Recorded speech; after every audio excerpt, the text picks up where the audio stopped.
Hello and welcome to Just Therapist Things, where we talk all things therapy. My name is Jordan and I'm a licensed marriage and family therapist from sunny California. I am the private practice owner of Vital Mind Therapy. I lead support groups at a cancer support nonprofit, and I am the new author of the children's book, Anxiety in My Body. Thanks for listening.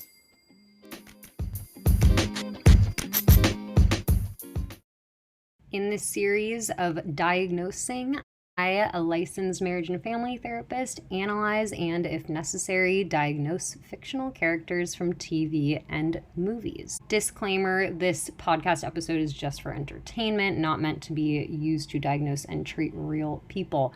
Overdiagnosing is a big issue, so I'm only analyzing and diagnosing based on how the character presents on television or in a movie, and if it warrants a diagnosis in my professional opinion. This episode is simply for information and entertainment purposes and is not a substitute for therapy. And trigger warning in this specific episode, talking about the summer I turned pretty characters.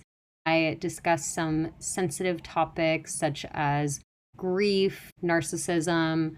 So let's get started. In honor of the last two episodes coming out this week and next, I believe today's episode will be on the series that everyone is talking about, The Summer I Turned Pretty. The show really needs no introduction. Everyone is talking about it right now. If you're in social media, or if you're watching it, or you're hearing something about Conrad versus Jeremiah or Jelly or Selly, I don't know, that's their couple name. This show is why. So this show just has a lot happening. Really, every episode, there's a lot happening.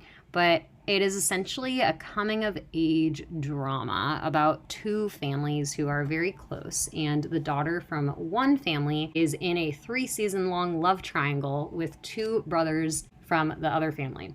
And there's a lot of family drama. There's loss, grief, divorce, teenage love. It's a good, entertaining, it's kind of a feel-good series, but there's also a lot of kind of crazy things that happen, especially with this season. This show was developed by Jenny Han from her book series of the same name, and you can watch this series on Amazon Prime. It has run for 3 seasons, and season 3 is still going with, I think, 2 more episodes. So overall, in all 3 seasons, there will be 26 episodes total, and there will not be a 4th season. This is the last season, so I know everyone is watching very intensely. And this show is really interesting because I wouldn't say, I don't know, from everyone that I've talked to and in my personal opinion, it's not like the greatest show ever. It's really just entertaining, and it's one of those shows that it's like, it's just so crazy and stupid that you just have to finish it, and you like have to watch the episodes right away to know what's going on. So good job, Jenny Han, for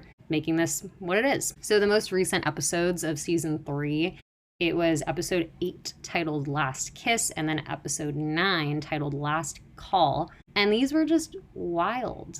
So Last Kiss was about a truly nightmare wedding day. And then Last Call is about the dramatic post-wedding situation and just the fallout from the nightmare wedding day. So a lot of feelings happening, a lot of kind of shocking moments and revelations. And as you can tell, disclaimer that if you're not caught up, but this episode may contain spoilers. So in 8, titled Last Kiss, the wedding day situation, I actually giggled during the wedding episode when Belly and Taylor are talking, or more like fighting, and Taylor's saying to Belly, you should probably not get married. I don't think this is what you want. And Belly's literally in her wedding dress about to walk down the aisle, and it's just nightmare. But Belly says something to Taylor along the lines of, don't put your TikTok therapy problems on me, or something like that. And then Taylor calls her codependent, and they're just back and forth, all of that. But I kind of giggled at that situation. But again, nightmare situation. So in this episode, I'm going to explore diagnoses and attachment styles for a few of the main characters in this series. So of course I will discuss Belly, Jeremiah, and Conrad as the main characters, and I'm also going to discuss some things I've noticed about Taylor and Mr. Fisher, or Adam is his first name, who are supporting characters. Something to note is that all of the people in this series, all of the people that I'm going to mention in this episode and then other people in the series, are experiencing the great loss of Susanna, who is the mom of Conrad and Jeremiah, the ex-wife of Adam Fisher, and basically a second mom to Belly. So everything that happens and everything that these characters are experiencing, it kind of has this undertone of grief and loss. This loss that I guess at this point happened maybe 2 years ago, I think, or a year and a half, something like that. So it's still pretty fresh. And so this grief is really pervasive among all the characters. And let's just preface this whole episode with the declaration that as the true therapist in me, where everyone is saying, oh, team Conrad, team Jeremiah, whatever, I am personally team, how about everyone focus on themselves and finally actually start to process their grief? And I just actually saw a meme that I laughed at that said, what if Belly just went on Love Island rather than destroying an entire family? And so that's truly a mood because she kind of does that. And I'm like, just please leave these grieving brothers alone. Let's just all grieve and support one another. But let's get started with our girl. First off, yes, her name is Belly. Belly is short for Isabella. So I'm like, why can't we do Izzy or Bella or something, a little bit better than Belly? Anyway, Belly is the main character of this entire series. And this entire series is basically centered on her and her coming of age story. Throughout her life, she was the nerdy little sister type for, of course, her older brother, for Conrad and Jeremiah too, and she was just always the youngest, the only girl, just the little sister vibe. And then suddenly, in season 1, which is her first year of high school, I think, she suddenly turns pretty in the eyes of the boys, and then this starts the love triangle that is the center of the story. So the series is just all about her growing up and other characters growing up, finding themselves, becoming men and women, developing their sense of selves, all that jazz.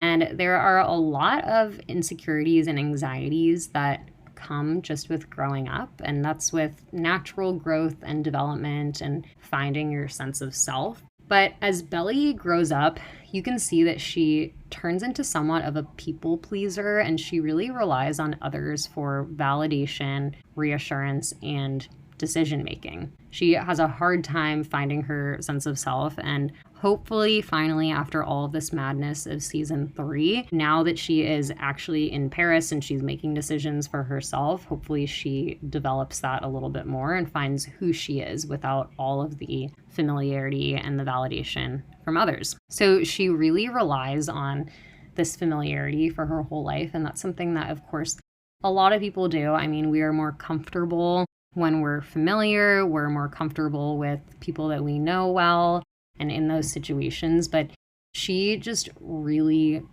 has not wanted to put herself out there and just depends on others, such as her family, such as the Fisher family, the beach house, the brothers themselves. And this is shown in season 3, especially when she literally follows Jeremiah to college. They go to the exact same college, her and Jeremiah and Taylor, and they just really can't let go of each other. They can't do things for themselves. And yeah, I just don't think that that was a good decision to begin with. And then, of course, she wants to go to Paris for study abroad, but then she ends up not doing it because of Jeremiah. So there's just a lot of dependence on him and a lot of adherence to the familiarity of just having her people close by and not going out of her comfort zone. And she just really relies on others for decision making. She also has a big fear of abandonment. And again, she wants to hold her people close, and she can't just make decisions that are best for herself or for others. And a lot of the times that is to the detriment of her and people around her. So an example that just really encompasses the entirety of season 3 is the wedding. So Jeremiah impulsively proposes to her outside of the hospital where Belly's brother is getting treated for a car accident. And she impulsively says yes. And throughout the whole wedding process, she really just wants to gain his affection and please him and do whatever he wants to do. And she also wants to get that validation, affection, and attention from others and really wants them to support her in this wedding journey. She seeks that in external validation to shape who she is and her self-worth. But she really kind of messed things up this season because of all of that. Part of this is also not being in touch with her true emotions. I think she knows that they're there, but she just can't acknowledge what her true feelings are, and she can't learn to accept them. So that goes with her feelings with Conrad when she has all these intense moments with him, but she kind of just pushes her emotions aside, which I think is something typical that we all do, especially if the emotions won't serve the path that you're on or what you're doing currently.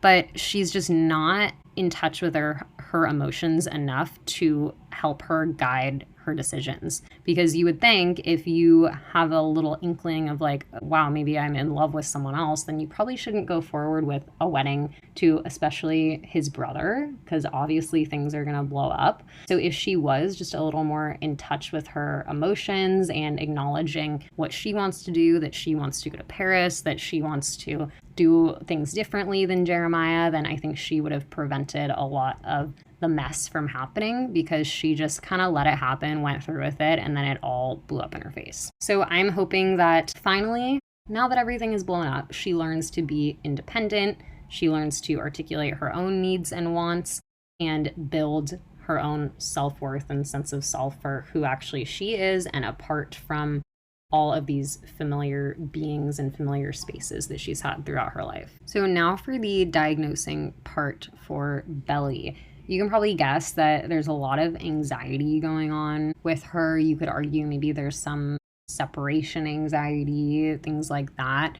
But all of these things that I said, they're actually kind of indicators of dependent personality disorder, which is characterized as an excessive need for care and support from others, an inability to function independently, and reliance on others for decision-making and reassurance. So yeah, sounds exactly like Belly. And DPD is under the umbrella of anxiety disorders, and it's diagnosed in the DSM by having at least 5 of the following. So the criteria are having difficulty making everyday decisions without an excessive amount of advice and reassurance from others, need for others to assume responsibility for most major areas of life, difficulty disagreeing with others due to fear of losing support or approval, difficulty initiating projects or tasks without reassurance from others, feeling uncomfortable or helpless when alone due to fear of being unable to care for themselves,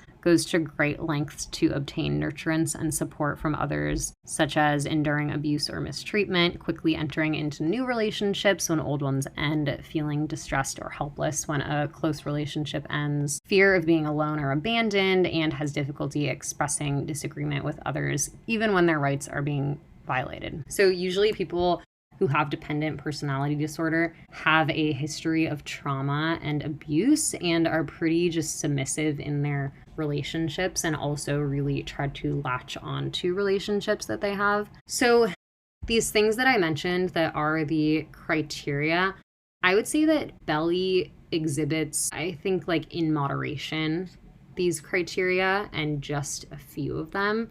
But really this criteria, it's on the severe end of dependence. And so because of that, I wouldn't diagnose her with, like, I think she has traits of this, but I think most of her turmoil just really comes from being a naive late teenager, 20-year-old, and just trying to figure out her life. And so I wouldn't at this point fully diagnose her with dependent personality disorder, because she's just a young person trying to find her way in life. And I think diagnosing her with a full-blown mental disorder at this point just wouldn't be warranted.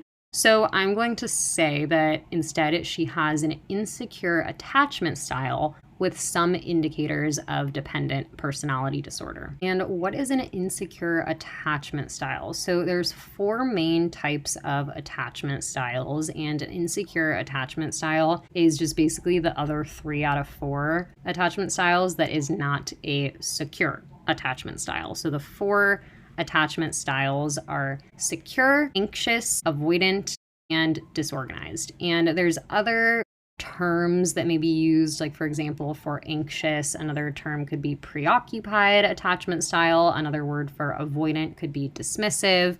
And then another term for disorganized could be fearful avoidant or anxious avoidant. So there's a lot of kind of different terms for them, but I will be talking about them in terms of secure, anxious, avoidant, and disorganized. And saying that Belly has an insecure attachment style, again, it just means that she is not secure. I actually think that throughout her childhood, Belly really did have a secure attachment style because she has a great family. She has 2 parents who really care about her and were very attentive with her. But I think that as she got older, she developed more of an anxious attachment style. And that is maybe because of her parents' divorce. That's maybe because of Susanna's illness and death. And Susanna was like a second mom to her. I also think a lot of it was because of the back and forth with Conrad. And I'll go over this later, but Conrad definitely has an avoidant, anxious attachment style. And so that paired with someone who is securely attached, sometimes make the securely attached person a little more anxious. And so I think that just all of those things maybe were factors in how Belly is now.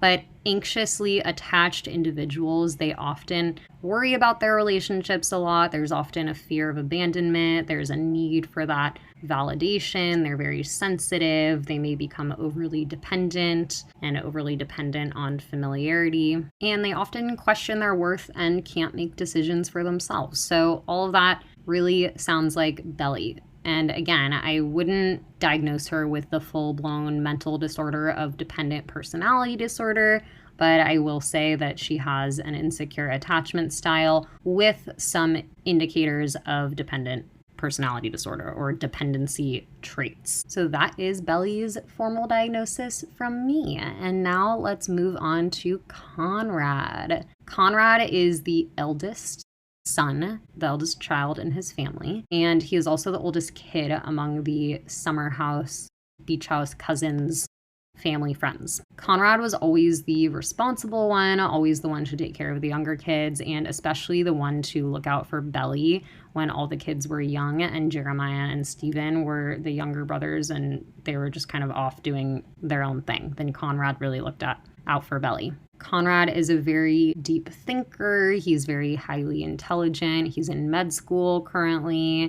He's very loyal to his family and showed a lot of responsibility, especially through his mom's illness. He also went through a really difficult period of teenagehood where he was very shut down, very avoidant. He was using unhealthy coping skills, and that was mostly during his mom's diagnosis. And then after her death, he just had a really, really tough period of life. But at this time in the season, he is doing better, but he just still is in love with Belly, and so that's a hard thing that's still occurring for him. So we can't really talk about the boys without talking about Susanna first. So Susanna appeared in the first season, and then she passed shortly before the second season. And in the second and third seasons, there are flashbacks of her, and she is very much still a part of the story because they're all still grieving her. So Susanna got sick when the boys were in their teens. And when their mom was diagnosed, Conrad and Jeremiah's dad, Adam Fisher, was pretty out of the picture. And he actually had an affair which separated.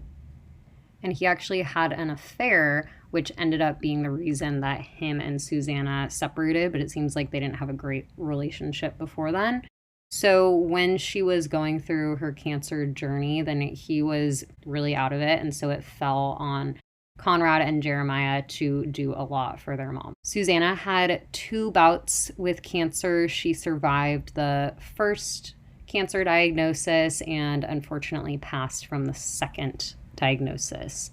And she ended up dying when Conrad was 18 and Jeremiah was 17. So it was an extremely formative time in their lives, and it was very, very difficult for them because they were very close to their mom. Conrad was pretty much his mom's main caregiver throughout her illness and towards the end of her life because of his responsible, caring nature, but also because his dad was absent and he was the oldest son. Susanna was also cared for by her best friend Laurel, as well as other friends and Jeremiah at times, but Conrad was really there the whole time and saw her at her worst. Actually, that's not true because Conrad ended up going to college and then Jeremiah was the main caregiver for a while. So I guess they kind of shared the responsibility, but initially it really fell on Conrad. Because of his responsible nature, his sick mother, his asshole father, and his usually naive brother, Conrad became incredibly parentified throughout the seasons, and he is consistently told throughout his life, starting from when he was such a young age, he's been told, you're the oldest. You're supposed to look out for everyone else. You're supposed to look out for the younger kids. Even on the wedding episode, which was very difficult for everyone, Conrad is told by his dad, you're better at taking care of your brother than I am. And that's just kind of a what moment because it really shows how Adam, the dad, just is not there for his kids at all, especially on a horrible wedding day where the wedding didn't happen. He is not there for his youngest son and tells his oldest son, you should take care of him. You're better at it than I am. But he is not the parent. Adam, you are the parent. And at this point, he is the only living parent. And so it's even more heartbreaking that he is not there for his kids. Conrad is actually the only one in the series that has been diagnosed with the mental health conditions of anxiety and panic disorder. And he talks about it in the seasons, and it's actually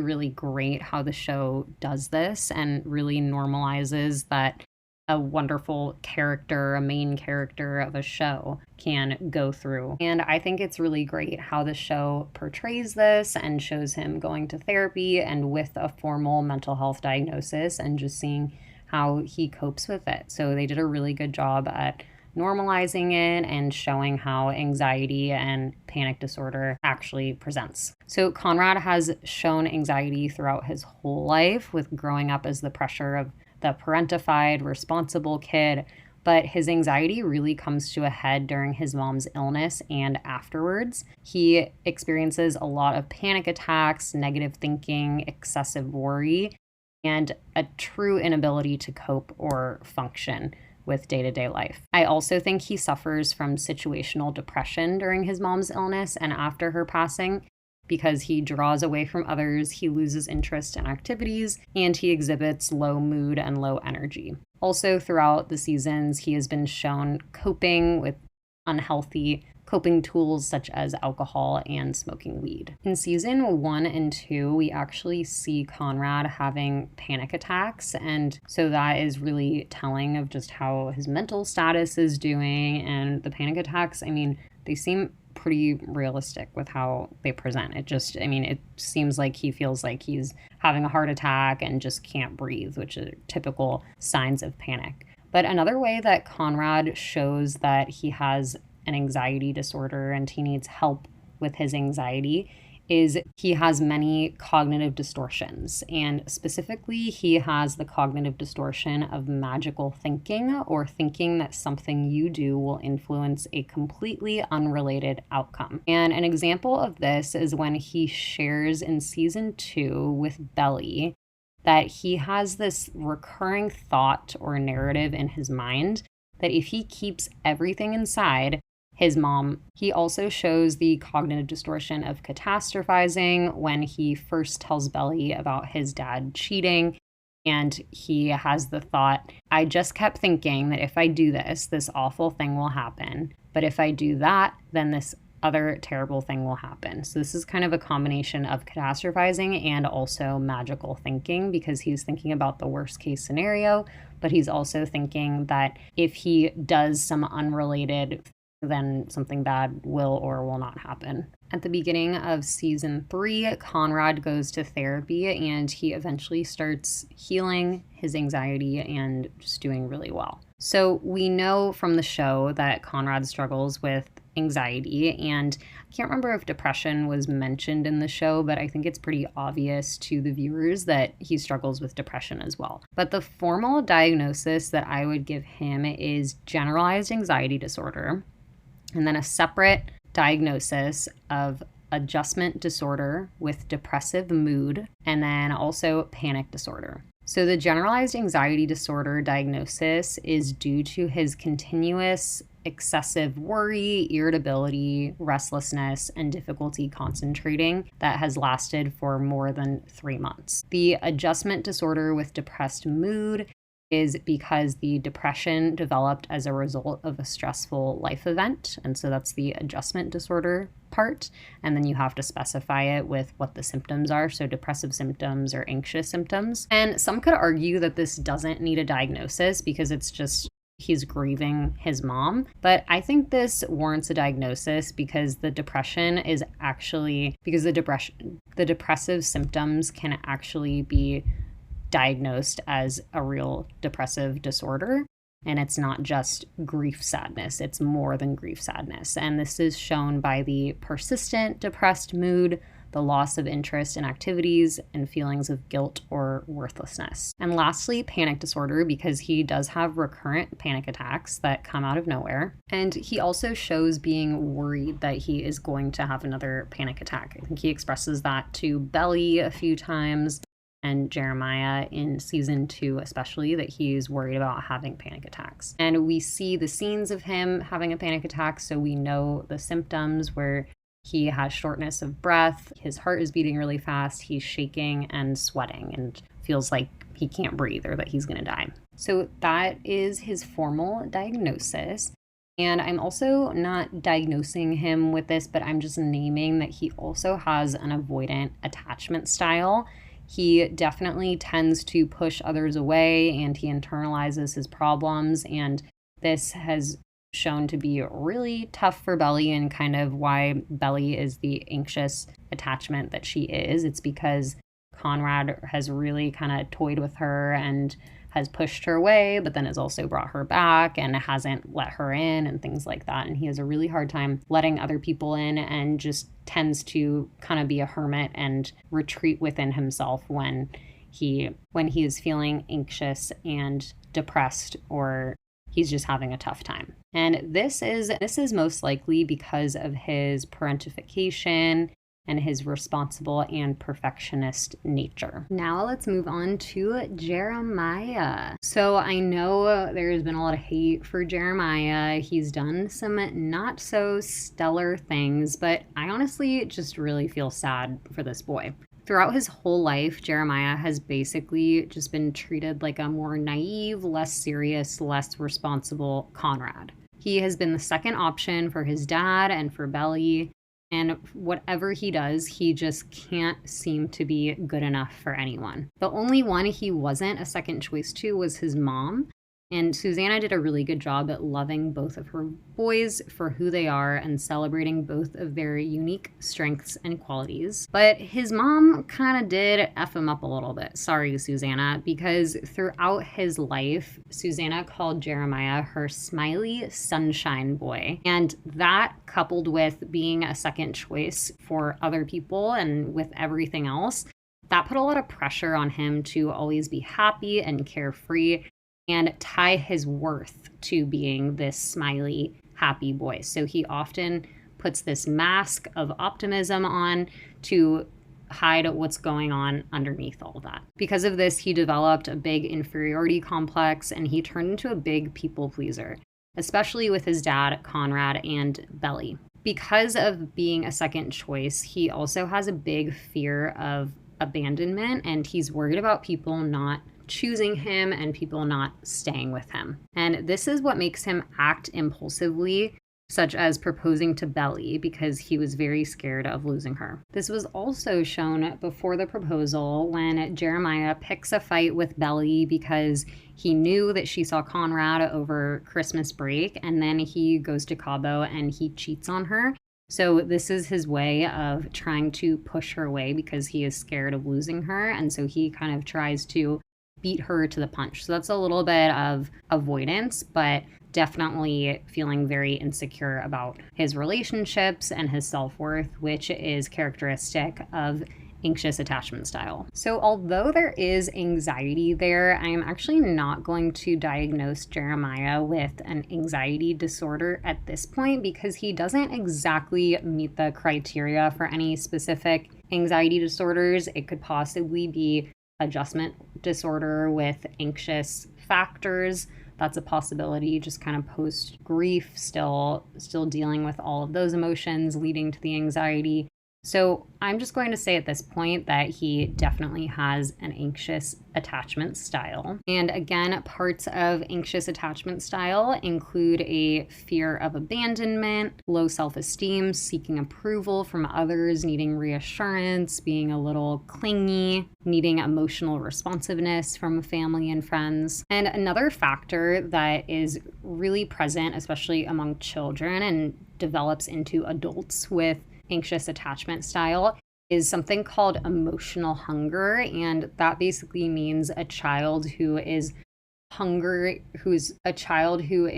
searching for, starving for that emotional connection and feeling good enough and just doesn't seem to get it.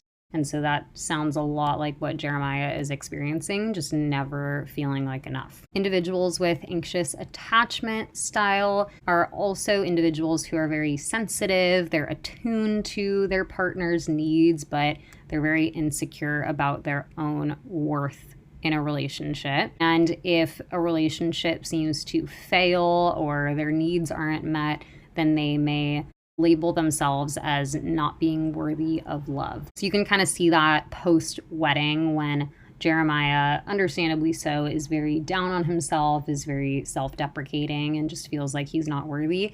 But then, right when Belly calls him, he just kind of jumps right back into the relationship, and he's like, hey, we can work through this. It's okay that we didn't get married, but we can still be together.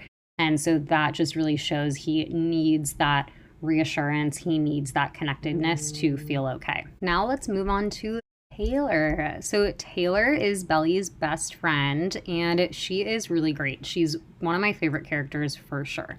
But she also has a handful of challenges. Taylor has a lot of instability in her life stemming from her childhood, where her dad was out of the picture for pretty much her whole life. She had her mom's boyfriends in and out of her life, and her mom acted more like a friend to her than a mom. Taylor's mom is pretty irresponsible with her business and finances, and she has a lot of emotional instability. So Taylor has had to be the parent in a lot of cases with her, especially when her business was failing and she had a lot of debts owed. Then Taylor canceled her own summer internship and took it upon herself to get her mom's business sorted out.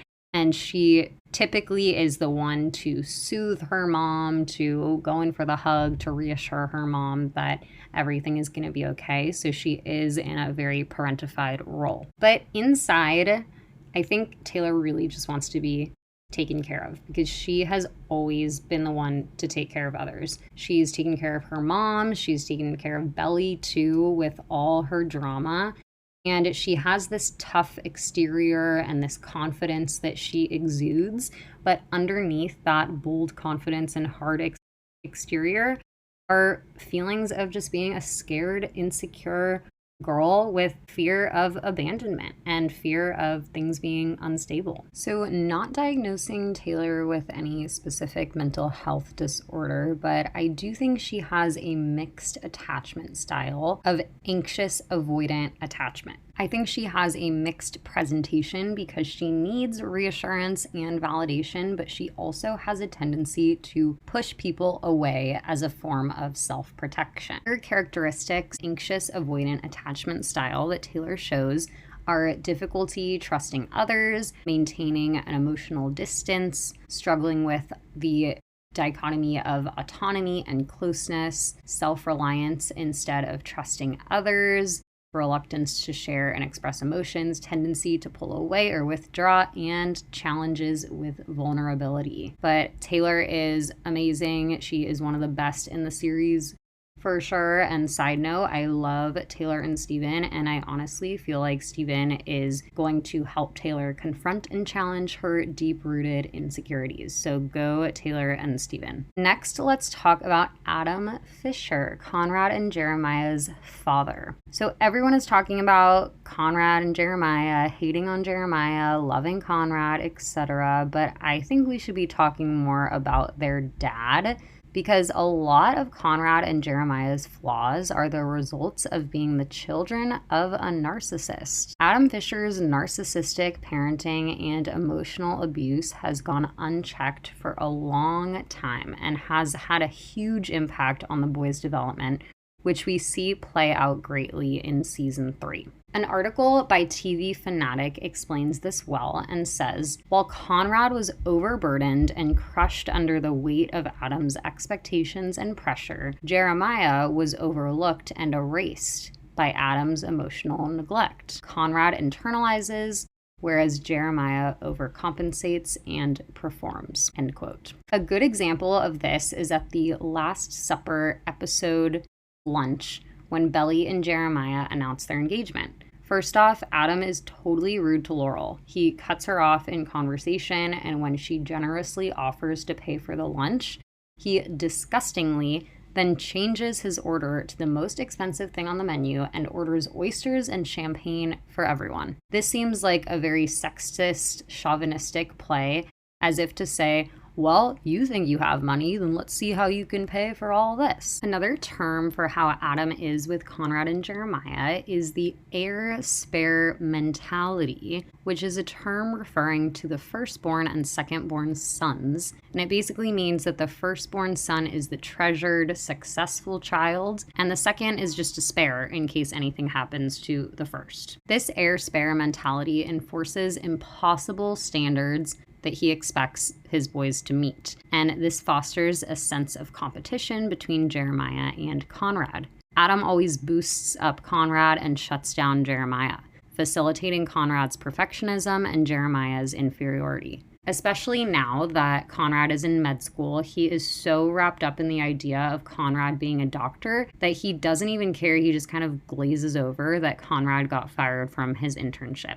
He just cares that his son is a quote-unquote soon-to-be doctor. And similarly, Adam only values Jeremiah when he agrees to work at his firm and is at his beck and call for everything at work. Adam often says to Jeremiah, why can't you just be more like your brother? In the awful wedding episode, there is a scene of Adam and Conrad sitting by the fire at the end of the day, and him and Conrad are talking.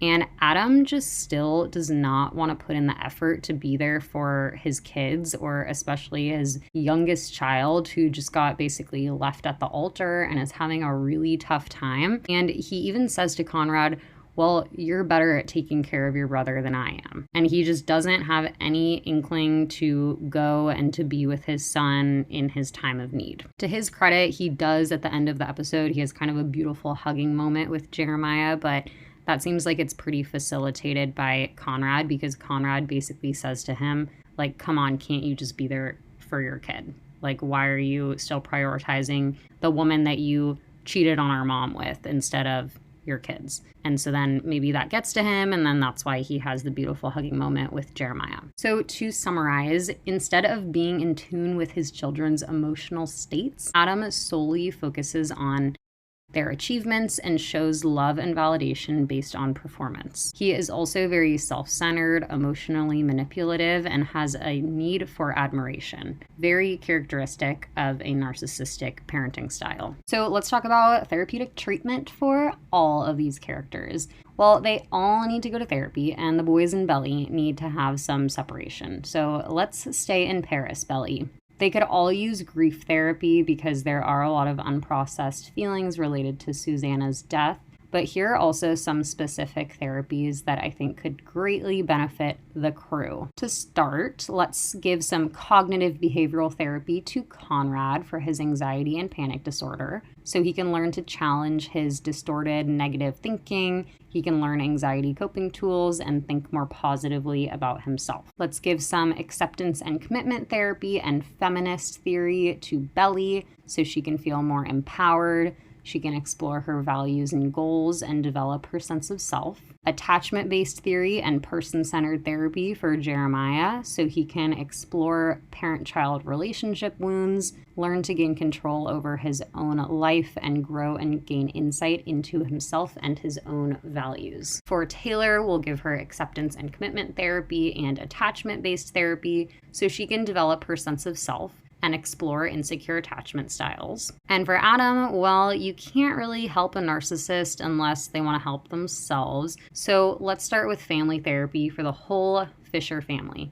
Specifically, I think they could benefit from some emotionally focused therapy or maybe imago therapy for families. That completes my episode for Diagnosing the Summer I Turned Pretty characters. Tune in for the last 2 episodes of the entire series coming up, airing on Wednesday, September 10th, and I believe the week after is the final episode, the 17th.